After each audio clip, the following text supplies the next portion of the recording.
और मेरे प्यारे भाइयों और बहनों, आप सभी सम्मानित जनों का मेरा प्रणाम। आज मैं आप सबको एक महान वीरांगना के बारे में बताने जा रही हूँ, जो एक महान स्वतंत्रता सेनानी थी, जिन्होंने अपनी मातृभूमि की सेवा के लिए अपनी जान की आहुति दे दी।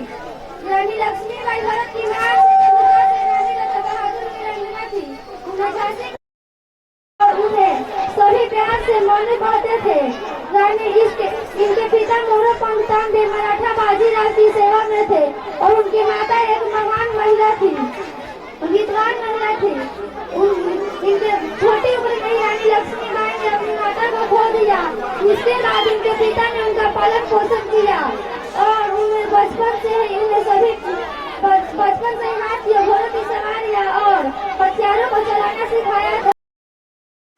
झांसी के राजा गंगाधर राज से हुआ, जिसके उपरांत उन्हें झांसी की रानी कहा जाने लगा।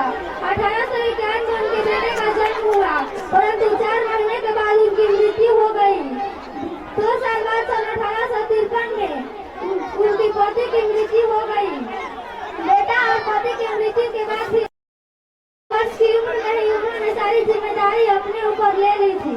रानी लक्ष्मीबाई जब महाराजा गंगाधर की मृत्यु हुई, तभी उनकी ब्रिटिश लोगों ने कानूनी उत्तराधिकारी के रूप में उसे स्वीकार नहीं किया था।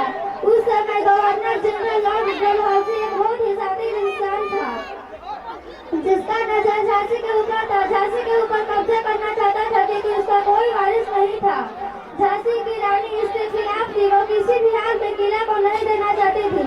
झांसी की रक्षा करने के लिए उन्होंने एक मजबूत सेना को इकट्ठा किया।